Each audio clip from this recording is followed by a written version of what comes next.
नमस्कार, मैं हूं ज्योति सिंह। बोलने से बदलेगा में आज हम बात करेंगे फ्रीबीज की। फ्रीबीज फ्यूचर गिरवे, जहां फ्रीबीज पर मुख्य चुनाव आयुक्त ने एक बहुत बड़ी बात कही। पार्टियों से ये पूछने की तैयारी है कि वो घोषणा पत्र में जो भी वादे किए हैं उसका सरकार के खजाने पर क्या असर होगा, पैसा कहां से आएगा। इन सवालों का जवाब पार्टियों को संभव है कि देना पड़े। हालांकि सीईसी ने यह भी कहा कि हमारे हाथ इस मुद्दे पर बंधे हुए हैं। जाहिर है कि ऐसे दौर में जब कहीं ना कहीं फ्रीबीज की वजह से कुछ राज्यों की आर्थिक हालत बिगड़ रही है, ये टिप्पणी काफी अहम है।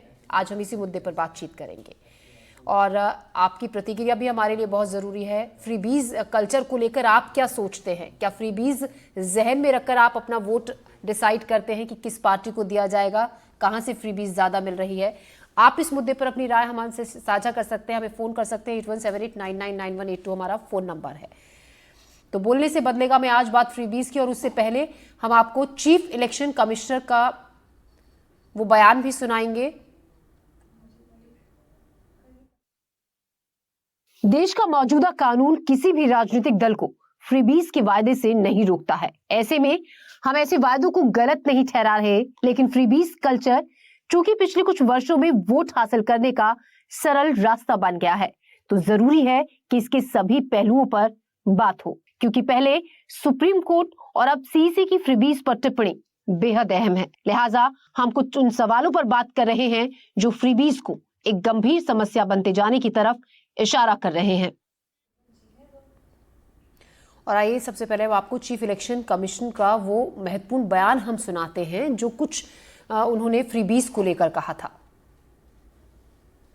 So it's very thin line between what I call a freebie and somebody else claims it as an entitlement. Therefore, in an immediate run, which we attempted, we brought out a pro forma, we circulated it to political parties.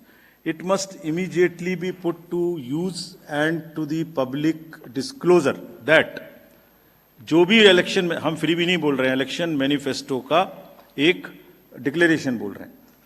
Because क्या freebie है तो कभी define हो ही नहीं सकता। It would be very difficult to define what a freebie is.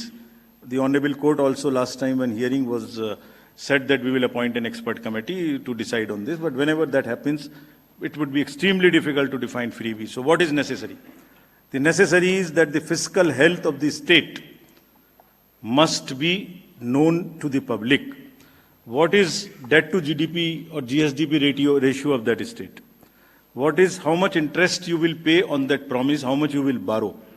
Interest payment to total revenue receipts, what is your ratio? Then there are FRBM targets. How much you can borrow? What is your fiscal state? How much is the financial cost of this promise? बहुत सारी state से मैं नाम नहीं ले सकता जिन्होंने इतनी कमिटेड लायबिलिटीज क्रिएट कर दी हैं कि उनको सैलरी देना मुश्किल है। If you read the state of finances report of the RBI, we cannot mortgage the future of the future generations.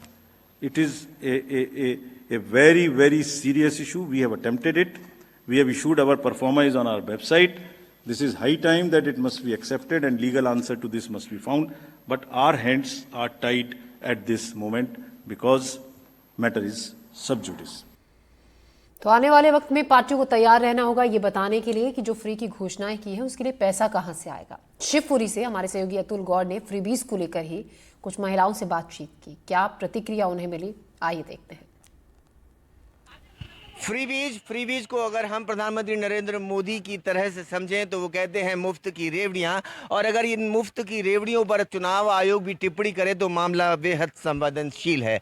दरअसल सरकारों पर आर्थिक बोझ पड़ता है सरकारी योजनाओं को संचालित करने के लिए, खासकर मुफ्त में तमाम सारी योजनाओं के चलते सरकार न केवल वित्तीय संकट झेलती है। ऐसे में चुनाव आयोग ने कहा है कि राजनीतिक पार्टियां अगर अपने चुनावी घोषणा पत्र में वादे करते हैं, बड़ी बड़ी योजनाओं का दावा करते हैं, तो ये बताना पड़ेगा कि ये पैसा आएगा कहां से, सरकार पर इसका कितना बोझ पड़ेगा और सरकारी खजाने पर कितना असर पड़ेगा और इसे संचालित कैसे किया जाएगा। तरह तरह की चीजें हैं। इन चीजों पर आम लोग क्या समझते हैं, खासकर महिलाएं क्या समझती हैं, उनसे समझने की कोशिश करते हैं। हमारे साथ में बहुत सारी महिलाएं हैं। अगर हम आपसे पूछें तो आप ये बता दीजिए कि जिस तरह से मुफ्त की बहुत सारी योजनाएं, इनसे सरकारी खजाने पर तो असर पड़ता ही है ना? जी बिल्कुल पड़ता है। जो भी ये जो राजनीतिक दल हैं चुनाव जीतने के लिए जो फ्री में राशन या पैसा बांटते हैं, ये बहुत ही गलत बात है, क्योंकि इसका सरकार पर तो लोड पड़ता ही है, आम जनता भी उससे कर्जे में आती है। प्रत्येक व्यक्ति देश का कर्जे में है, क्योंकि सारी चीज़ें पैसा ये बाहर से लेते हैं और फ्री में जनता को बांटते हैं, जिससे जनता भी नाकारा बन रही है और ये लोकतंत्र की गरिमा के भी बिल्कुल विरुद्ध है। ऐसा बिल्कुल नहीं होना चाहिए। जनता को स्वावलंबी बनाएं, उन्हें शिक्षित करें और वो स्वयं कमाकर खाएं, ऐसा सरकार को नीतियां बनाना चाहिए। सरकार को ये नीति बनानी चाहिए कि लोगों को स्वावलंबी यानी आत्मनिर्भर बनाने की दिशा में काम किया जाए। आपको लगता है कि जो पैसा सरकार खर्च करती है उससे हमारे टैक्स पेयर पर बहुत लोड पड़ता है? बिल्कुल पड़ता है। कहाँ से लाएगी शासन, पैसा लाएगा कहाँ से? हम लोगों से कहीं ना कहीं से लेगा ही। टैक्स भी बहुत बढ़ता है इस चक्कर में।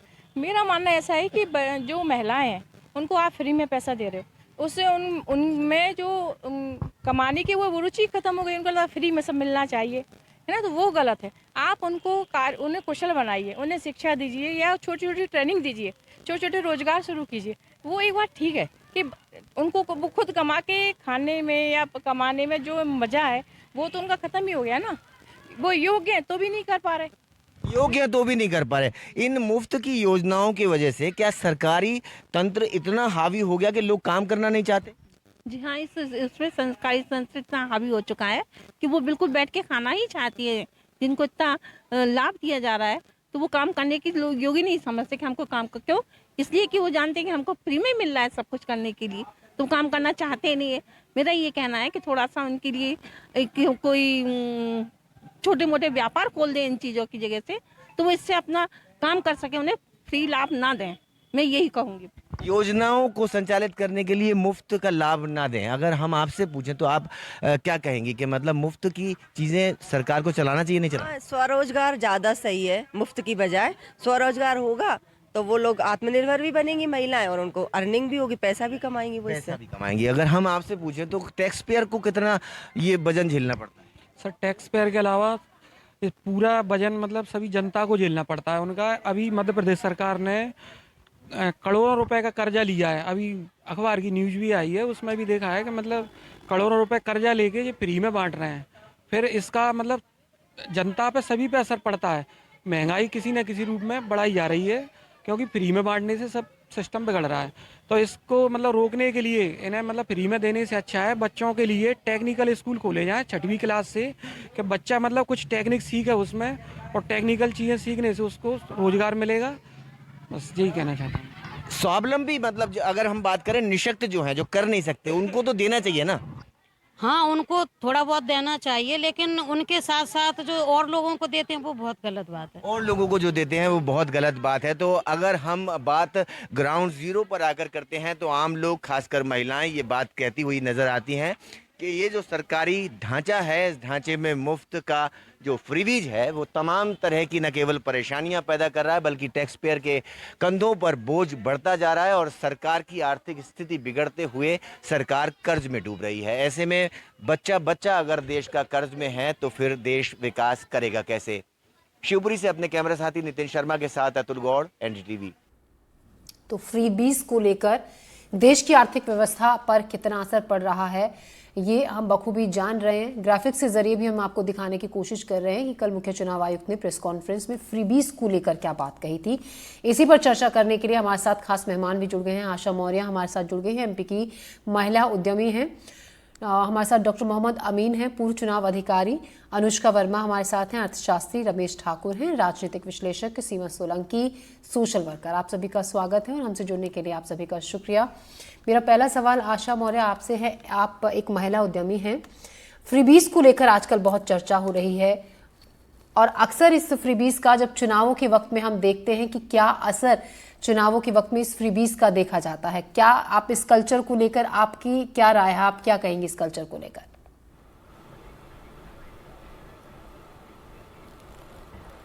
जी नमस्कार, मैं आशा मौर्य। अभी हम लोग जो देख रहे हैं माहौल चुनाव का, या पीछे हमने देखा है कि चीज़ें फ्री में बांटने की स्कीम चलती कि हम ये कर देंगे, हम वो कर देंगे, महिलाओं को देंगे या अनाज फ्री बांटेंगे, तो शायद हमारे खाने की व्यवस्था तो हो सकती है, लेकिन जो हमें जीवन मिला है उसको जीने का भी एक तरीका होता है। अगर आप अपना स्वरोजगार करते हैं, छोटा मोटा कोई बिजनेस करते हैं, तो उससे जो जीवन है वो कुछ अलग ही होता है। लेकिन हमें सिर्फ दान में मिली हुई चीज़ों से जीवन मिलेगा तो वो जीवन कैसा होगा ये हम सभी जान सकते हैं।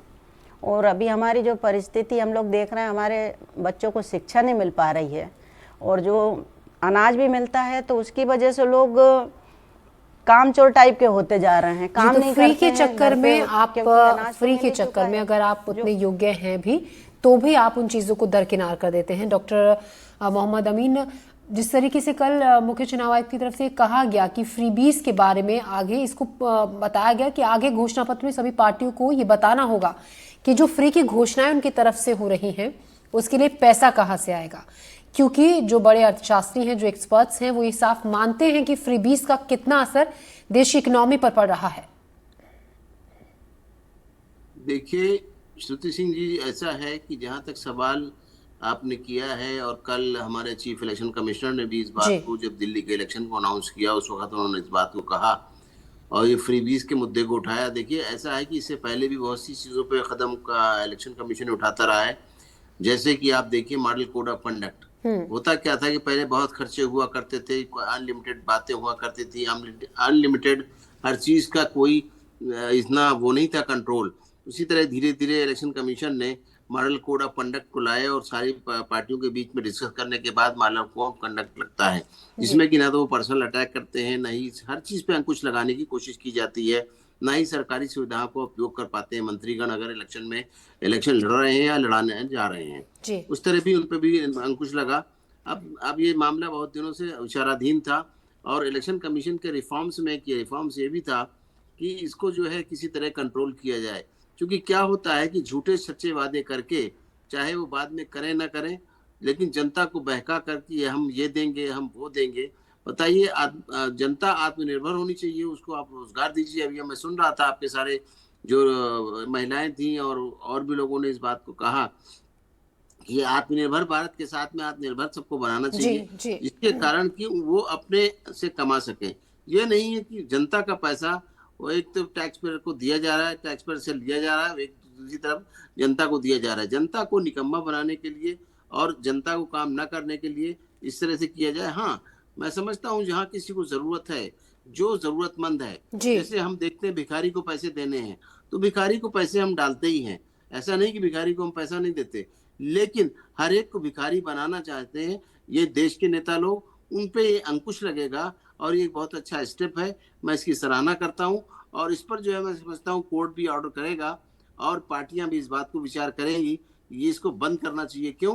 क्योंकि बहुत सी सरकारें डेफिसिट में जा रही हैं, यानी घाटे में जा रही हैं, लेकिन फिर भी उन्होंने जो वादे किए हैं उनको वादा पूरा करने, कुछ तो वादा पूरा कर भी नहीं पा रही स्टेट्स जो है हर चीज को। यानी ठीक है, अब ट्रांसपोर्ट है, अगर ट्रांसपोर्ट डिपार्टमेंट चलाता है तो उसमें सारी सुविधाएं सब फ्री कैसे दी जा सकती हैं? उसमें भी हमारे जो एम्प्लॉइज हैं उनका खर्चा है, ट्रांसपोर्ट के ऊपर खर्चा है। इसी तरह बहुत सी चीजें उन्होंने तीर्थ यात्राएं बता दी। अब हर एक को तीर्थ यात्रा आप अपने सरकारी खर्चे से कैसे कराएंगे? कराना है तो सवाल यही खड़ा हो रहा है अमीन जी, सवाल यही हम खड़ा कर रहे हैं कि ये फ्रीबीज कल्चर आखिर कब तक चलेगा? जी रमेश ठाकुर जी भी हमारे साथ हैं। रमेश जी, खुद सुप्रीम कोर्ट ने ये कहा था जजों के वेतन और पेंशन के मामले में, जब सुनवाई के दौरान मंगलवार को ये बड़ी टिप्पणी कोर्ट की तरफ से की गई थी कि राज्यों के पास ऐसे लोगों को मुफ्त देने के लिए पर्याप्त पैसे हैं जो लोग काम नहीं करते, लेकिन जिला कोर्ट के जजों को वेतन और पेंशन देने के लिए वित्तीय संकट का नाम आ जाता है। यानी कि इन फ्रीबीज के चक्कर में बहुत सी जो जरूरी चीजें हैं, जहां पर पैसा दिया जाना बहुत जरूरी है, वो दरकिनार कर दिया जाता है। उस वक्त राजनीतिक संकट की बात कर दी जाती है, आर्थिक संकट की बात कर दी जाती है, और ये फ्री की रेवड़ी बांटने में कोई संकट नहीं है। देखिए ज्योति जी, व्यवस्थाएं को रिफॉर्म करने की जिम्मेदारी केंद्र के कांधों पे होती है जी। जब आप अंग्रेजों के जमाने के लगभग 1900 कानूनों को बदल सकते हो, पुराने कानून जो निष्क्रिय हैं, जिनका कोई मोल नहीं, कोई तोल नहीं, तो ऐसी व्यवस्थाओं को भी आपको बदलना चाहिए जो चीजें जनमानस के खिलाफ हैं और जन कल्याण के हित की नहीं है। अब बात आ जाती है इलेक्शन कमीशन के तरफ से अगर ये बात उठाई गई है तो उसका स्वागत करना चाहिए। कम से कम ये इतना बड़ा विषय है जो चर्चाओं में आया, जबकि ये विषय नेताओं द्वारा आना चाहिए, सरकारों द्वारा आना चाहिए और समाज सिविल सोसाइटी के लोगों के द्वारा आना चाहिए, लेकिन नहीं आया गया है। अब इसके दुष्परिणाम क्या है वो सामने दिखाई दे रहे हैं। जिस देश को हम कहते हैं कि 5वें ट्रिलियन व्यवस्था हमारी होने वाली है और नंबर 1 पे हम जाने वाले हैं, उस देश में अगर 80 करोड़ लोग अगर 5 किलो अनाज पे निर्भर हो और दिल्ली जैसे और ऐसे राज्यों में जो बिजली पानी फ्री पे जनता अगर निर्भर हो, तो वो जनता फिर काम नहीं करना चाहेगी। वो कहेगी हमें बिजली भी फ्री की मिल रही है, पानी भी फ्री की मिल रही है और इतना सारा अनाज हमें पूरे महीने का तो मिल ही रहा है, फिर हमें करने की क्या जरूरत है। जब इस तरह की चीजें और आप जनता को कर दोगे तो मुझे लग रहा है जनता को फिर करने की जरूरत नहीं है। लेकिन हाँ, यहाँ पे कठोर कदम सुप्रीम कोर्ट को भी उठाने पड़ेंगे, सेंट्रल गवर्नमेंट को भी उठाने पड़ेंगे और मुझे लगता नहीं कि इस तरीके की चीजें हो पाएंगी, क्योंकि अगर एक सरकार अगर एक नेता इस मुद्दे पे कोई बात करेगा तो 10 उसके पीछे खड़े हो जाएंगे आवाज उठाने के लिए। और सबसे पहले ये चीजें हुई क्यों, ये चीजें अब चर्चाओं में क्यों आई, इस पे चर्चा करने की बहुत ज्यादा जरूरत है। दिल्ली में अरविंद केजरीवाल जब आते हैं 2012-13 में, तो उनको लगता था कि दिल्ली की जनता को हम ये तो नहीं कह सकते कि हर घर सबको नौकरी हम दे देंगे और सबको व्यवस्था करवा देंगे, सब चीजों को हम दिलवा देंगे। तो उनको लगा कि क्यों ना अलग राजनीति करी जाए। उन्होंने फ्री की, जिसको प्रधानमंत्री जी ने रेवड़िया शब्द कह दिया है, तो वो बिजली फ्री, पानी, तरह तरह चीजों के फ्री फ्री फ्री उन्होंने करना शुरू कर दिया। यहाँ से दूसरे दलों को लगा कि अगर ये फ्री का सपूगा पूरे देश में फैल गया तो हमारी तो राजनीति खत्म हो जाएगी, हमारे तो दल, हमारे पे कार्यालयों में ताले लग जाएंगे। क्यों ना इस चीज को खत्म करा जाए। तो चर्चा मुझे लग रहा है यहीं से गर्म हुई है और ये अच्छी बात है। यहाँ पे 2-3 चीजें करने की बहुत ज्यादा जरूरत है। मैं जरा कंप्लीट कर लूं। 2-3 चीजें। एक है, जैसे ये घोषणा पत्र हर एक पार्टी की तरफ से कहा जाता है और उसमें जितनी चीजें ये फ्री वाली कही जाती हैं वो कानूनी गारंटी में आना चाहिए। अगर नहीं होता है तो उनकी पार्टी की सदस्यता खत्म होनी चाहिए। और दूसरा, सबसे बड़ा, चुनाव के समय ये इलेक्शन कमीशन को करना चाहिए, जो इलेक्शन कमीशन कर नहीं पा रहा है। नोटा जो इस्तेमाल किया जाता है किसी भी कॉन्स्टिट्यूएंसी में, जब 10% अगर नोटा को अगर वोट मिल रहा है तो इलेक्शन कमीशन को अपने से उस कॉन्स्टिट्यूएंसी का चुनाव को रद्द कर देना चाहिए। अगर ऐसा होता है तो मुझे रमेश जी, आपके पास लौटूंगी मैं, इस पर व्यवस्था बनानी शुरू कर। सीमा सोलंकी भी हमारे साथ जुड़ी हुई। सीमा, देखिए, अगर हम ये मुफ्त की योजनाओं की बात करें, अभी हम शिवपुरी की कुछ महिलाओं की बात सुन रहे थे। ठीक है, अभी भी समाज में एक बड़ा हिस्सा ऐसा है जो फ्री की योजनाओं के पक्ष में नहीं है। उसका कहना है कि आप स्वावलंबी बनाइए, आप रोजगार के साधन उपलब्ध कराइए। लेकिन समाज में अभी भी एक तबका ऐसा है जिसको फ्री की चीजें चाहिए। और क्या आप ये मानती हैं, देखिए वो लोग कहते हैं कि हमें फलाने पार्टी की तरफ से हमें ये मिल रहा है, महिलाओं को ये मिल रहा है, हम उसी को जिताएंगे। तो यानी कि ये साफ है कि फ्री की योजनाओं का सीधा सीधा फायदा नेताओं को हो रहा है और नेता बिल्कुल नहीं चाहेंगे इस कल्चर को हटाना, इस कल्चर के बिना इलेक्शन लड़ना। जी, मेरा ये कहना है मैम कि अगर इस तरह की कोई भी योजनाएं आती हैं जो कि फ्री में रेवड़ियां बांट रहे हैं, वो सरासर गलत है। और जो भी पार्टियां, चाहे वो राजनीतिक कोई सी भी पार्टी हो, अगर वो अपना वचन पत्र जारी करती है या अपना जो भी देती है उसके अंदर उनको ये चीजों का ध्यान रखना चाहिए कि हम पब्लिक को क्या दे रहे हैं, जिन जिन चीजों की उन्हें जरूरत है, पानी है, बिजली है, जो चीजें रिक्वायरमेंट है। जैसे कि अगर कहा जाए कि मध्य प्रदेश में लाडली बहना योजना चल रही है, जो कि सरासर गलत है। वो इसलिए गलत है कि जिन औरतों को जरूरत है, वृद्धा पेंशन जरूरत है, विधवा पेंशन जरूरत है, विकलांगों को पैसे की जरूरत है, उन लोगों को जिनको मिलना चाहिए था वो लोग तो वंचित हो गए उन चीजों से। और जिन महिलाओं को जो सक्षम है, जो कर सकती है, आज उनको 1250 रुपए मिल रहे हैं। मेरे ख्याल से ही उनको हम एक आदत डाल रहे हैं जो कि उनके आगे के भविष्य के लिए बहुत खतरनाक होगी। बिल्कुल, एक आदत अनुष्का, आप देखिए हाल ही में अभी और कुछ एक पार्टी की तरफ से कि पुजारियों को 21,000 रुपए मासिक, 18,000 रुपए, माफ कीजिएगा, 18,000 मासिक भत्ता दिया जाएगा। महिलाओं के लिए एक और योजना अब राजधानी दिल्ली में चला दी गई एक पार्टी की तरफ से। ऐसे में किस तरीके से ये देश की इकोनॉमिक पर प्रभाव डालता है, किस तरीके से अर्थव्यवस्था हमारी डगमगा रही है इन फ्री की योजनाओं के चक्कर में, क्या कहेंगे आप? ये देखिए, जैसा आपने कहा और जैसे बाकी भी पैनलिस्ट ने कहा है कि इससे सरकार के पब्लिक फंड पर जरूर असर पड़ता है। और आज भी हम देखें तो इंडिया का डेब्ट टू जीडीपी रेशियो जिसके बारे में हमारे मुख्य आयुक्त भी बात कर रहे थे, वो अभी भी 80% है। और वहीं अगर हम सरकार का अगर टोटल एक्सपेंडिचर से जो एक्सपेंडिचर सोशल सर्विसेज में हो रहा है उसमें भी काफी बढ़ोतरी हुई है। आज वो 26% पे है और ये आगे बढ़ेगा ही। बट जैसे कि अब हम देख रहे हैं कि जो रेवड़ी कल्चर है, और ये हमें पता है कि चुनाव के वक्त ये आता है, और ये अभी की बात नहीं है, बहुत पहले से चलता आ रहा है। बट जैसा हमारे मुख्य आयुक्त ने भी कहा कि आप फ्रीबीज को और कल्याणकारी योजनाओं को कैसे उसके बीच में अंतर करेंगे, वो एक प्रॉब्लम है। और इसीलिए जब गवर्नमेंट के पास रिसोर्सेज हैं, उनको प्रायोरिटाइज करना जरूरी है। आज जिसको जरूरत है उसको प्रायोरिटी दे पाना और वहां तक पहुंच पाना इज द प्रॉब्लम। कि प्रॉब्लम ये नहीं है कि फ्रीबीज है, फ्रीबीज किस तरीके से जा रही हैं और किसको पहुंच रही हैं और उसका इंटेंट क्या है, that is the problem.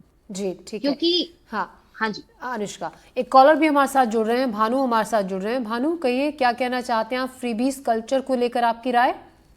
Ji madam जी, मेरा ये कहना है कि फ्री बीज वाला मैटर बहुत सही है, लगाम लगना चाहिए भ्रष्टाचारियों पे। ये जो 52 किलो की सोने की गाड़ी निकल रही है उस अधिकारी के पास में, और इस योजना से तो मोदी जी उद्धार कर रहे हैं कई गरीबों का, जो अनपढ़ है, बीमार है, लाचार है, जिनके घर में पति बीमार है और बेचारी जो काम नहीं करना चाहती कर सकती, तो मोदी जी तो उनकी ताकत बन के खड़े हुए हैं। दूसरा, अगर ये योजना नहीं चालू होगी तो वो क्या अमीर लोग इन महिलाओं का शोषण करते हैं। मेरा कहना है मोदी जी करोड़ों महिलाओं के साथी है, उनके घर में रोशनी दे रहे हैं और भ्रष्टाचार के ऊपर लगाम लगना चाहिए। जो ये 52 किलो की सोने की भानु जी शुक्रिया आपका अपनी राय रखने के लिए। आपकी राय हमारे लिए बहुत अहम थी। तो देखिए, दर्शक भी अपनी अपनी अलग अलग तरीके की राय जाहिर कर रहे हैं। कुछ का कहना है कि जो फ्रीबीज मिलती हैं एक तबके का उससे विकास होता है, उन्हें मदद मिलती है आर्थिक तौर पर, लेकिन भ्रष्टाचार कम होना चाहिए। सीमा सोलंकी, देखिए बेरोजगारी जो कि एक बड़ा मुद्दा हर चुनावों में देखा जाता है, इसको लेकर आवाज भी उठती है कि रोजगार के साधन उपलब्ध कराए जाएं। आप ऐसे समाज के ऐसे तबकों में जाकर काम भी करती हैं, सोशल वर्क आप करती हैं, क्या आपको नहीं लगता है, आप ये नहीं मानती हैं कि बजाय कि आप फ्री के एक महीने पर एक अमाउंट देने के आप कुछ ऐसे ऑप्शंस युवाओं को दें जिसकी वजह से वो हर महीने वो अच्छी सी नौकरी कर अच्छी सी एक तनख्वाह सैलरी वो अर्न करें और उन्हें किसी पर इस तरीके से डिपेंड ना होना पड़े किसी पार्टी पर?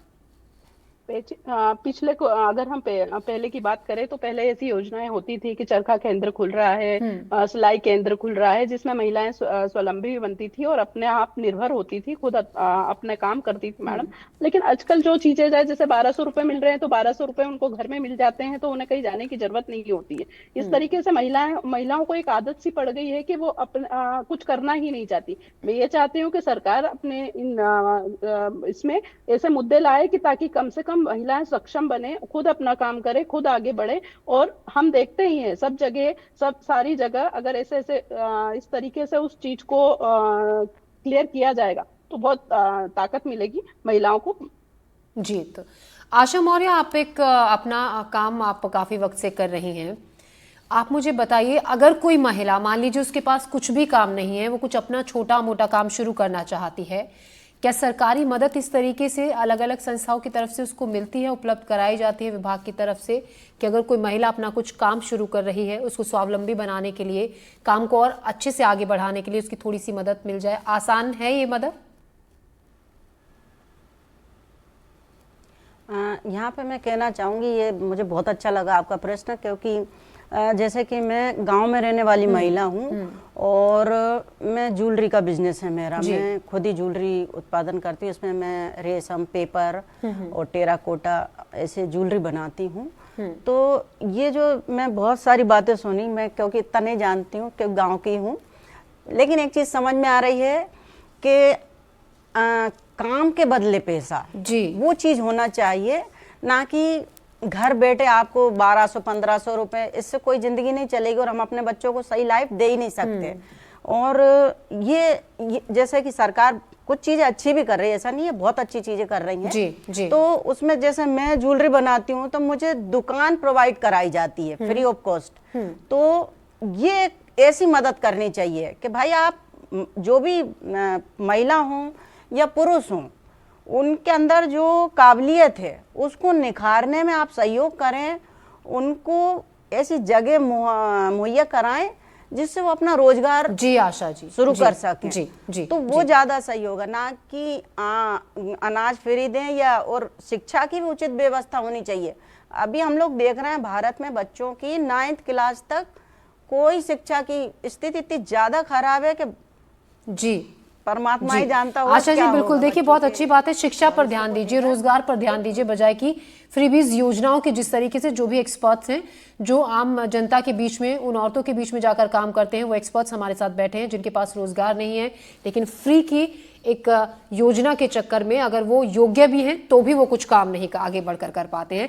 आशा मौर्य, डॉक्टर मोहम्मद अमीन, अनुष्का शर्मा, रमेश ठाकुर और सीमा सोलंकी, हमसे जुड़ने के लिए आप सभी का बहुत बहुत धन्यवाद। तो कुल मिलाकर आम लोगों को ये पता है कि फ्रीबीज के चक्कर में नुकसान उन्हीं का है, लेकिन जो राजनीतिक पार्टियां हैं वो फ्रीबीज एक तरीके से रिश्वत उनकी तरफ से पार्टी की देखी जाती है। हालांकि मुख्य चुनाव आयुक्त की तरफ से ये कहा भी गया कि आने वाले वक्त में इसको कंट्रोल करने की कोशिश की जाएगी। हमारे स्पेशल बुलेटिन में अभी के लिए इतना ही, दीजिए इजाजत, नमस्कार।